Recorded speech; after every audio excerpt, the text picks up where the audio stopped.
For our next segment, we got Player of the Week. And again, our sponsors is Instant Imprints. Very thankful for our jerseys. They're awesome. If you need anything done, reach out to Tyler. He'll get you hooked up. And yeah, they do great work.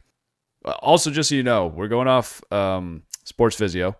So there's some guys who I feel like might have been snubbed, but it does seem to only pick the winners.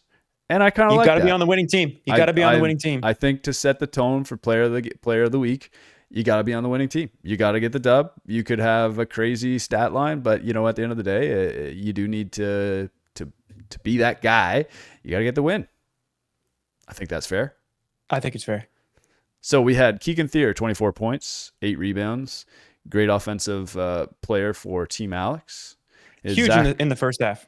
Huge in the first half, can heat up very well, had a great game. Zach Vautour, also Keegan here. I'm not giving you a low light like last year, which you always complained about. So here I am. I'm throwing you in the player of the week. Congrats. Zach Vautour, 19 points, 7 boards, 5 assists, 4 steals, and forced the unfortunate OT that gave them the win, and Team Luke the loss. Great game by him, brought lots of energy. If I remember correctly, too. Oh, yeah, go ahead. I was just going to mention, big shout out to Dyson for the pass that he made to Zach. We didn't mention it in this episode of the show, but that's probably one of the craziest passes I've ever seen, and extremely gutsy to pull out that behind the back pass at that point of the game to Zach, for Zach to hit that shot. So shout out to Dyson for setting that shot up. Marcus Wilson, 29 points, 5 rebounds, 3 assists, 3 steals, 10 of 10 from the free throw line. Probably going to have the most free throw shot, just the way that he's able to attack the rim. Not much that you can do to it, and he's going to get to the line a lot. He had a great game. Again, the focal point for Team Austin's offense, and he does a great job with it. We had Glenn. And he makes the free throws too. I'm sorry to interrupt, 10, but 10 of 10. If you get to the free throw line, that's one thing. If you actually convert 10 of 10, that's fantastic. We had Glenn with 25 points, 7 rebounds, 4 of them being O boards, 7 assists, and 4 steals. He was just everywhere. I mean, almost close to a triple-double.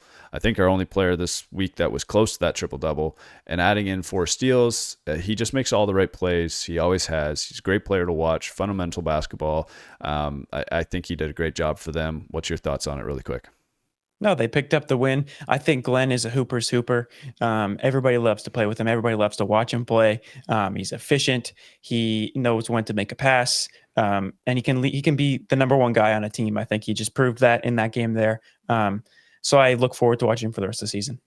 And our last one is Quinn Devries, which with 23 points, 7 rebounds, 6 assists, 3 steals, and like we said, probably 3 or 4 blocks. Just the app has a little bit of an 5 3-pointers, 5 threes.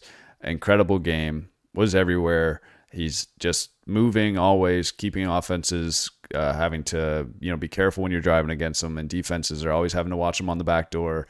Great player. Our player of the week, the drum roll, I'll add it in like last week. It's just going to be the auto sound because I'm terrible at them. I'm going Glenn. It's a good choice. The reason we went with this, because in my opinion, I was between Marcus and Glenn. Lots of great games this week. Marcus definitely had some more points, but when we looked at the field goal percentage, Marcus, although shot 8 of 24, had an incredible game. Kobe. Yep, Kobe. Yeah, 100%. And I don't think he really had any bad shots. It just some of them didn't fall, but he still had a super incredible game. But Glenn was 10 of 17, and it was a huge win for them. He was on the O boards, he was on the D boards, he was getting his teammates involved. He had 4 steals. He just, in my mind, was the player of the week. I think it was a close one, but we're going to give it out for that field goal percentage. So congrats, Glenn. We'll hit you up this week with your sponsor gift from Instant Imprints. And great game from all of our player of the weeks. Looking forward to see who can pick up that honor in week 3.